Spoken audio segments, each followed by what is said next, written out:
Hi అండి, అందరికీ నమస్కారం. నేను మీ Revathi. Welcome to RK kitchen and vlogs. ఈరోజు మనం ఇంట్లో ఉన్న కూరగాయలతోనే అప్పటికప్పుడు సింపుల్గా టేస్టీగా టమాటా కర్రీ ఎలా చేసుకోవాలో చూద్దామా? టమాటా కర్రీని 2 రోజులు నిల్వ కూడా ఉంచుకోవచ్చండి. టమాటా కర్రీ అన్నంలోకైనా చపాతీలోకైనా తింటే సూపర్ టేస్ట్గా ఉంటుందండి.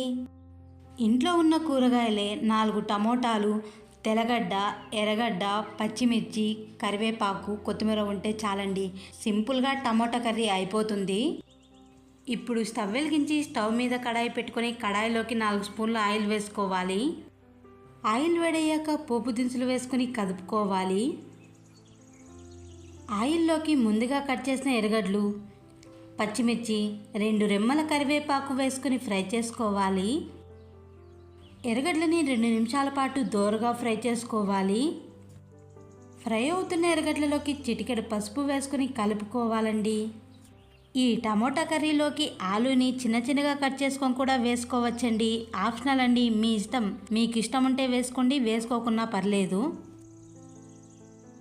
ఎర్రగడ్డలు కొద్దిగా సాఫ్ట్గా అయిన తర్వాత ముందుగా కట్ చేసిన టమాటా ముక్కల్ని వేసుకొని కలుపుకోవాలి. మంట హై ఫ్లేమ్లో పెట్టుకొని 2 నిమిషాల పాటు టమాటాలని మగ్గించుకోవాలి. ఫ్రై అవుతున్న టమాటా ముక్కల్లోకి రుచికి సరిపడ ఉప్పు వేసుకొని కలుపుకోవాలి.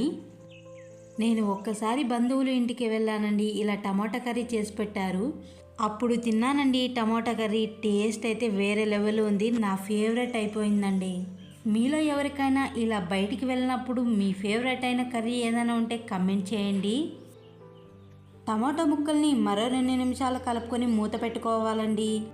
మధ్యలో మూత తీస్తూ టమాటా ముక్కల్ని బాగా కలుపుకోవాలి. ఇప్పుడు మూత తీసి టమాటా ముక్కల్ని కలుపుకోవాలి. టమాటా ముక్కలు ఇంత సాఫ్ట్గా ఉడికితే సరిపోతుందండి. సాఫ్ట్గా ఉడికిన టమాటా ముక్కల్లోకి 1 స్పూన్ జీలకర్ర పౌడర్ వేసుకొని కలుపుకోవాలి. జీలకర్ర పౌడర్ వేసిన తర్వాత మంట లో ఫ్లేమ్లో పెట్టుకొని 1 నిమిషం పాటు కదుపుకోవాలి.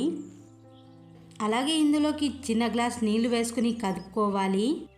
టమాటా కర్రీలోకి నీళ్లు వేసుకున్న తర్వాత మంట హై ఫ్లేమ్లో పెట్టుకొని 2 నిమిషాల పాటు కదుపుకోవాలి. టమాటా కర్రీలోకి ముందుగా దంచుకున్న తెల్లగడ్డలు వేసుకొని కలుపుకోవాలి. తెల్లగడ్డలు టమాటా కర్రీ చివరిలో వేసుకుంటే టేస్ట్ అనేది ఎక్స్ట్రా యాడ్ అవుతుందండి. చివరిగా కొత్తిమీర వేసుకొని కలుపుకోవాలి. మరో 2 నిమిషాలు కలుపుకొని స్టవ్ ఆఫ్ చేసుకుంటే సరిపోతుందండి. అంతేనండి, సింపుల్గా టేస్టీగా టమాటా కర్రీ రెడీ అయిపోయింది. టమాటా కర్రీ అన్నంలోకి కలుపుకొని తిన్నానండి. టేస్ట్ అయితే చాలా అంటే చాలా బాగుందండి. చూసారు కదండి, ఒక్కసారి మీరు కూడా ట్రై చేసి ఎలా వచ్చిందో కమెంట్ చేయండి. అలాగే ఈ వీడియో నచ్చితే లైక్ చేసి మన ఛానల్ను సబ్స్క్రైబ్ చేసుకోండి friends. Thanks for the watching.